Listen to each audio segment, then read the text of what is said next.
Hello viewers, welcome to your channel.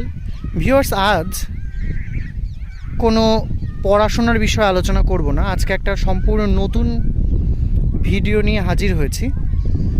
তো বিষয়টা হচ্ছে গিয়ে এক জায়গায় ঘুরতে এসেছি এবং সেখানে এসে একটা অভিনব কৌশল দেখলাম।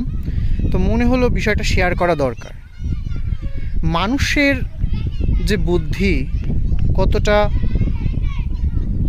উন্নত এবং নানানভাবে কতভাবে ভাবতে পারে তারই একটা অন্যতম নিদর্শন আমি এখানে এসে দেখলাম। আমি আছি মূলত বসিরহাটে এবং এখানে অনেক নদীর রয়েছে, তার মধ্যে ইছামতি অন্যতম।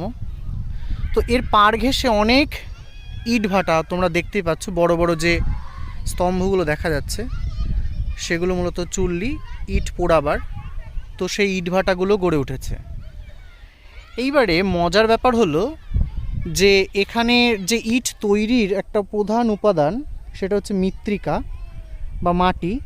সেই মাটি এরা একটা অভিনব উপায়ে কিন্তু সংগ্রহ করছে এবং মূলত সেটাই আজকে তোমাদের সঙ্গে শেয়ার করব, যে এরা কীভাবে মাটি সংগ্রহ করছে। অর্থাৎ যারা নদিয়া বা বীরভূম বা বাঁকুড়া বা মেদিনীপুরের থাকো বা উত্তর চব্বিশ পরগনা দক্ষিণ চব্বিশ পরগনার, সেখানেও কিন্তু এই ব্যাপারটা দেখা যায় না। সেখানে মূলত জমি, কোনো না কোনো জমি কেটে সেই জমির থেকে মূলত মাটিটা সংগ্রহ করা হচ্ছে, কিন্তু এখানে একটা অন্য উপায়ে মাটিটা সংগ্রহ করা হচ্ছে। এবং তোমরা দেখতে পাচ্ছ যে এই যে উঁচু উঁচু মাটির ঢিপ এটা তৈরি করেছে এটা মূলত তাদের কোনো মাটি কিনে নয়, মূলত একটা বিশেষ পদ্ধতিতে মাটি সংগ্রহ করে। এবং এই ঢিপগুলো এখানে তারা রেখেছে এবং এটা বুঝতেই পারছ যে যথেষ্টই ভেজা মাটি কিছুদিন হলো এরা সংগ্রহ করেছে।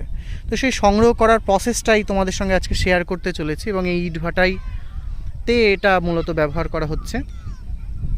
তো এরা কী করছে মাটি সংগ্রহ করার জন্য, দেখো সেটা হচ্ছে কি, এই যে সেই নদীটা খাল কেটে নিয়ে আসছে এবং এসে এখানে জলটাকে মূলত স্টোর করছে। এবং এই যে জল, সেই জল যখন খাল কেটে নিয়ে আসে তার সঙ্গে অনেক পলি মাটিও চলে আসছে।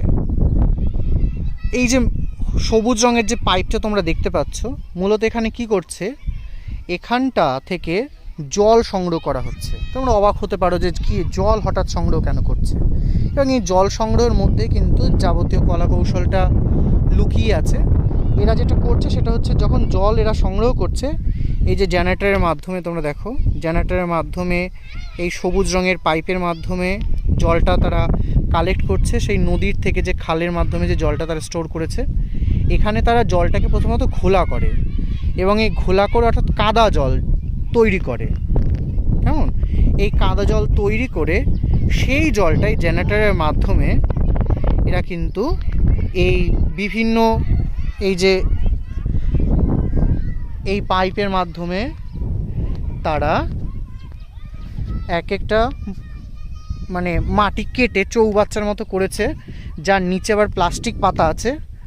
তো সেই প্লাস্টিকের মধ্যে সেই জলটা নিয়ে তারা রাখছে।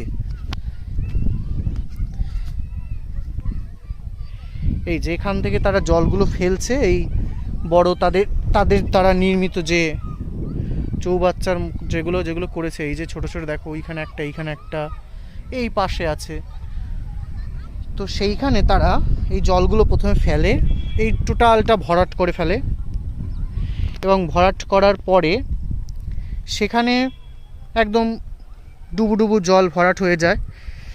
ভরাট করার পরে তারা যেটা করছে, এই দেখো এই যে মাটির লেয়ার, এখানে শুধু এখন মাটি আছে, এখানে জল নেই, কিন্তু এটা কিন্তু একদম পুরোপুরি ভরাটই ছিল।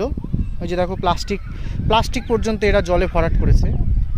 এবং যখন জলটা থিতিয়ে পড়ে, এক সপ্তাহ 10 দিন এরা জলটাকে রেখে দেয়। তারপরে আস্তে আস্তে জলটাকে পাস করতে থাকে।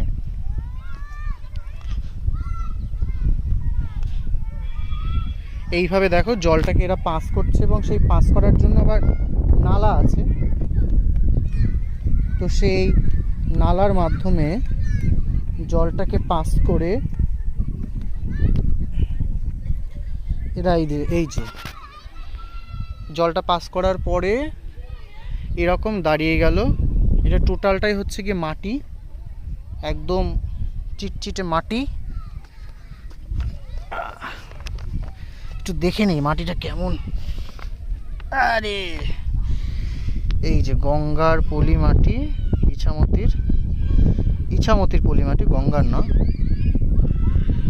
এই মাটিটা জল শুকিয়ে যাবে এবং যখন শুকিয়ে যাবে তখন এদের যে লোকজন আছে সেই লোকজনের মাধ্যমে এই মাটিটাকে চেঁচে এই রকমভাবে স্টোর করবে। এই যে মাটির যে উঁচু উঁচু ঢিপ আছে এই রকমভাবে তারা স্টোর করবে এবং স্টোর করে এটা মূলত মানে যেহেতু পলি মাটি সরাসরি যদি করে তাহলে মাটিতে নোনার পরিমাণ বেশি থাকতে পারে।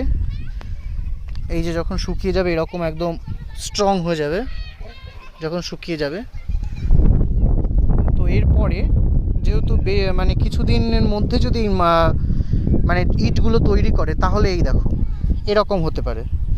এই দেখো নোনা মাটির, এটা কিছুদিনের মধ্যেই করেছে, তার জন্য এই মাটির কিন্তু নোনা ধরে গেছে, মোটেই এটা কিন্তু ভালো না।